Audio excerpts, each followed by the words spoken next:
வணக்கம் நண்பர்களே. இந்த வீடியோவில் நம்ம என்ன பார்க்க போகிறோன்னா, விவசாயிகளுக்கு மத்திய அரசு வழங்கக்கூடிய பிஎம் கிசான் நிதியை போலியாக நிலமே இல்லாமல் பதிவு செஞ்சு வாங்கினவங்களுடைய விவரத்தை எப்படி நம்ம ஆன்லைனில் பார்க்குறது பற்றி பார்க்க போகிறோம். நம்மளோட வில்லேஜ் நாட்டாமை சேனலை சப்ஸ்கிரைப் பண்ணலன்னா சப்ஸ்கிரைப் பண்ணிக்கோங்க. வாங்க வீடியோக்குள்ளே போகலாம். இந்த பிஎம் கிசான் சம்மன் நிதி திட்டம் பார்த்திங்கன்னா 2018ஆம் ஆண்டு தொடங்கப்பட்டது. இதன் மூலம் 5 ஏக்கர் குறைவாக உள்ள விவசாயிகளுக்கு ஆண்டுக்கு 6000 நிதி உதவி வழங்கப்படுகிறது. இந்த நிதி உதவி பார்த்திங்கன்னா 4 மாதத்துக்கு ஒரு முறை 2000 ரூபாய் அவங்களுடைய விவசாயிகளின் வங்கி கணக்குக்கு நேரடியாகவே செலுத்தப்பட்டது. இந்த திட்டம் சிலருக்கு மட்டுமே செயல்பட்டு வந்ததாகவும் பல விவசாயிகள் இந்த திட்டத்தில் சேர்க்கப்படவில்லை என பல புகார்கள் எழுந்தது.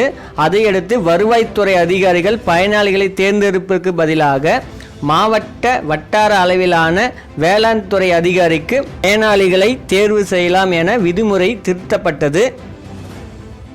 அதற்காக அந்தந்த பகுதி வேளாண் துறை அதிகாரிக்கு இரகசிய பாஸ்வேர்டும் வழங்கப்பட்டது. வேளாண் துறை அதிகாரிக்கு வழங்கப்பட்ட இரகசிய குறியீட்டு எண்ணை மோசடி பேர்வழிகள் திருடி விவசாயிகள் அல்லாத நபர்களிடம் பணத்தை வாங்கி கொண்டு பயனாளிகளாக இந்த திட்டத்தில் பதிவேற்றம் செய்துள்ளனர். இதையடுத்து பலர் வங்கி கணக்குகளில் 2000 ரூபாய் முதல் தவணையாக 3 மாதங்களுக்கு முன்பு வரவு வைக்கப்பட்டது. ஆகஸ்ட் 10ஆம் தேதி 6வது தவணை தொகையான ரூபாய் 17,500 கோடியை மோடி விடுவித்தார். அப்போது மோசடியாக சேர்க்கப்பட்டவர்களின் வங்கி கணக்கில் 2வது தவணையாக ரூபாய் 2000 ரூபாய் வரவு வைக்கப்பட்டது. இந்த திட்டத்தில் கடலூர், விழுப்புரம், வேலூர், பெரம்பலூர், கள்ளக்குறிச்சி உள்ளிட்ட பல மாவட்டங்களில் விவசாயிகள் அல்லாதவரிடம் பணத்தை வாங்கி கொண்டு பெயர்களை முறைகேடாக சேர்க்கப்பட்டுள்ளது அம்பலமாகியுள்ளது.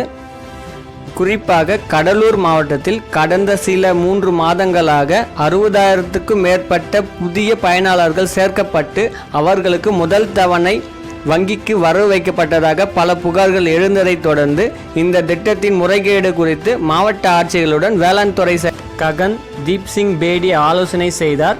அப்போது ஏப்ரல் 1ஆம் தேதிக்கு பிறகு திட்டத்தில் சேர்க்கப்பட்டவர்கள் பற்றிய முழு விவரங்களையும் 1 வாரத்திற்குள் ஆய்வு செய்ய உத்தரவிட்டு முறைகேடாக சேர்ந்திருப்பவர்களை உடனடியாக திட்டத்திலிருந்து நீக்கவும் உத்தரவிடப்பட்டுள்ளது. உங்கள் கிராமத்தில் இந்த பிஎம் கிசான் பயனாளிகளாக எத்தனை பேர் உங்கள் கிராமத்தில் இருக்காங்கன்றதை பார்க்குறதுக்கு நீங்கள் கூகுளில் பிஎம் கிசான் டைப் பண்ணுங்கள். அதில் pmkisan.gov.in அந்த வெப்சைட்டை கிளிக் பண்ணி உள்ளே போங்க.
56 பேர் எங்கள் கிராமத்தில் வந்து இந்த பிஎம் கிசான் நிதி திட்டத்தில் சேர்ந்து வருடத்திற்கு 6000 ரூபாய் வாங்குறாங்க.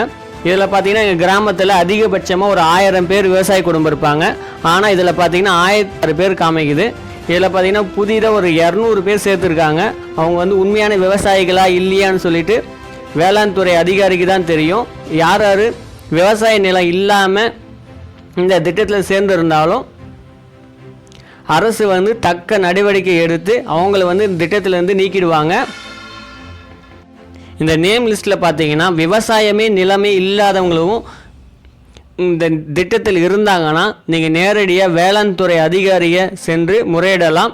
இவங்களுக்கு வந்து எதன் அடிப்படையில் இந்த திட்டத்தில் வந்து சேர்ந்தீங்கன்னு சொல்லிட்டு நீங்கள் கேட்கலாம். அப்படி இல்லைன்னா மாவட்ட ஆட்சியர் அலுவலகத்துலேயும் போயிட்டு நீங்கள் வந்து கம்ப்ளைண்ட் கொடுக்கலாம். தேங்க்ஸ் ஃபார் வாட்சிங்.